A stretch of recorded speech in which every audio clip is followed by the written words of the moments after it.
My clip-on macro lens is one of my favourite tools in my smartphone photography toolbox because it lets me get up close and personal with my subjects and can help to reveal something new about them. But they don't come without their challenges though, particularly around focus and available light. Well, today I'm going to share some tips that I've learned that might overcome some of those challenges and bring some new creative life to your macro snaps.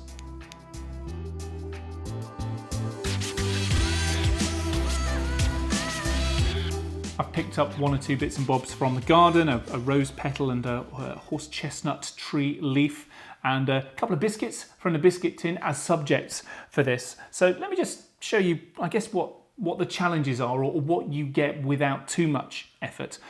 First thing, the clip lens. Make sure that you pop that nice and flush onto the back of the lens that's built into your smartphone. If it's off to one side, even slightly, then you get vignetting where it just goes dark around the edges of the frame. So try and make sure that fits on very nicely. Okay, so let me take the rose petal, which is slowly dehydrating in front of us, but I think will be good for now. One of the challenges that you've got is that when you're close up to your subject with a macro lens on, you're inhibiting the light from getting on it and therefore making it darker.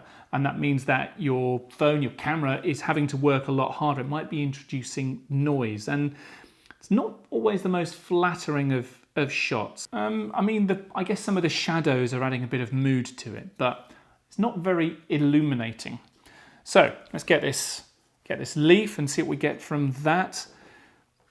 Right, so what's interesting here, it's all kind of very one colour.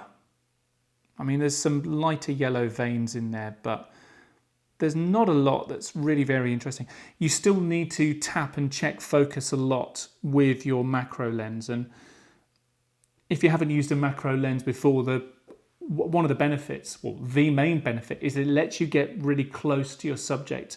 There's this concept of this minimum focusing distance with all cameras, all camera lenses, that optically mean you can't get too close to them. It just can't focus.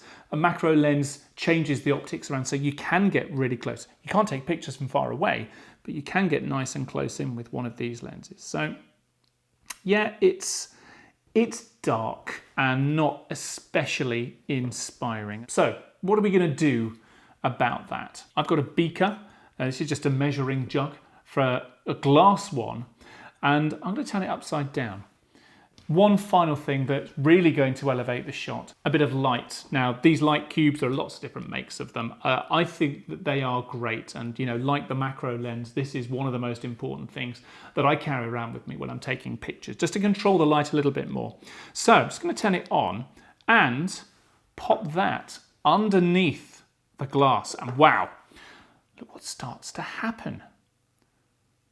The light is now shining through this rose petal. And when I show that to my camera, it's entirely different. And I get a sense of not just what's on the surface of my subject here, but what's beneath the surface. I can see more layers than I was getting with, top light alone. And that is instantly far more interesting. It's got its kind of pearlescent effect with this rose petal, for example.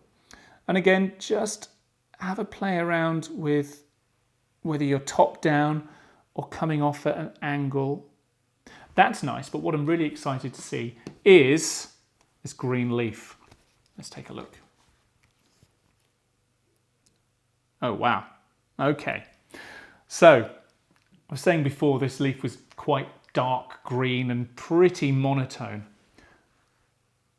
What I'm seeing now is that all of the little veins, the little tracks that you get in a leaf like this, because they're a different thickness or a different constitution in the leaf, they're letting light through. So we get this really detailed picture now of this leaf with the darker main stems, and then on the branches off of those, the light coming through. It almost looks as though you're in an aeroplane 30,000 feet in the sky and you're looking at fields and roads down below. I love this. Okay, fun with leaves and light. Let's have some fun with biscuits, shall we? So this is that water biscuit. Let's see what we get as we go in. So there are lots of little holes on this water biscuit, and they're great because they're just letting the light come straight through. And because the surface of this biscuit is kind of all bubbled and thicker bits and thinner bits, it's a really interesting texture.